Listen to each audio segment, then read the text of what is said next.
So this week in the Georgia Straight, I wrote an article about a new book that has come out. It's written by Susan McIver, a former coroner and former University of Toronto medical school professor, and a retired nurse named Robin Windham. And the book is called After the Error, and it concerns mistakes made in healthcare. And this is actually a very serious problem in Canada and around the world, and it wasn't really acknowledged until about 2004 when a paper came out in the Canadian Medical Association Journal explaining that possibly up to 24,000 people in Canada were dying each year as a result of healthcare errors. These errors can include anything from getting the wrong medication, acquiring an infection in a hospital because the health workers are not washing their hands.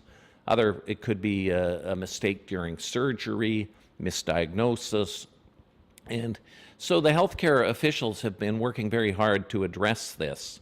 And one of the things that's happened is some of the patients and their families who suffered from medical errors are taking steps themselves to try to improve the healthcare system. So this book, After the Error, looked at what some of these patients and their families were doing.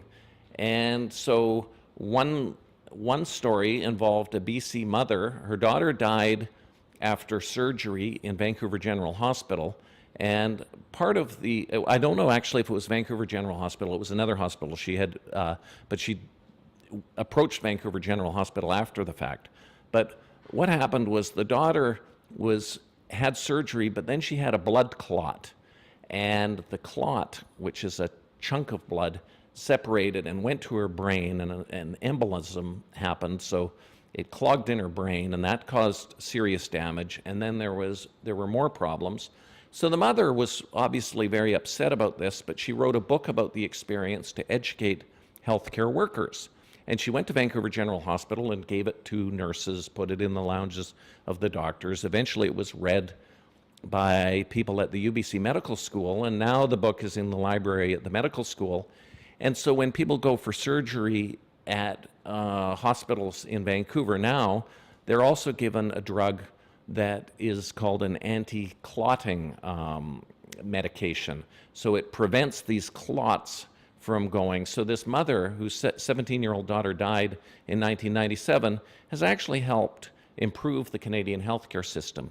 And the same thing has happened with the hand washing, where families that have had relatives who've become sick have helped get governments and health authorities to launch these campaigns. So if you go into hospitals now, everywhere you go in Vancouver and in other areas in the Lower Mainland, you will see these hand washing dispensers. And part of the reason is that the book pointed out that if you spend about $200,000 on a hand washing campaign in a hospital, you'll save well over $1 million in healthcare costs, because fewer people will get infections, and then they won't be staying as long in the hospital. So this has become a big area of preventive medicine. And the authors are hoping to draw attention to this and encourage patients to bring their concerns forward.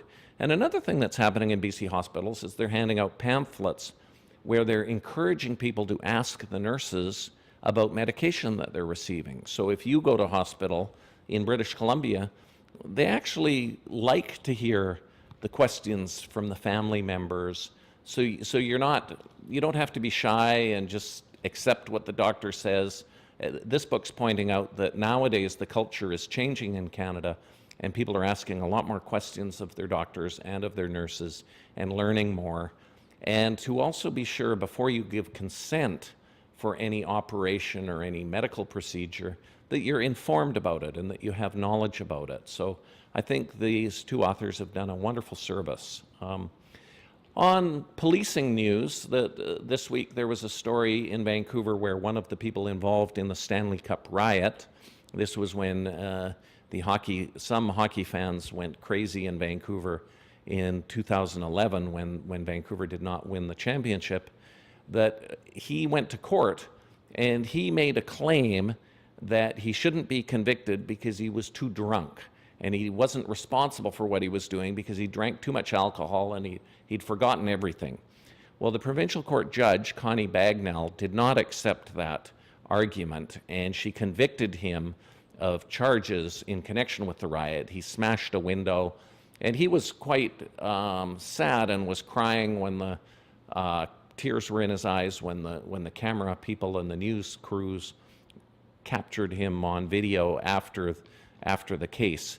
But these Stanley Cup cases, the riot cases, have been going through, and the police chief, Jim Chu, said that he was going to this was going to be a very high priority for the Vancouver police, and many people have been convicted, and so far none of them have been found not guilty.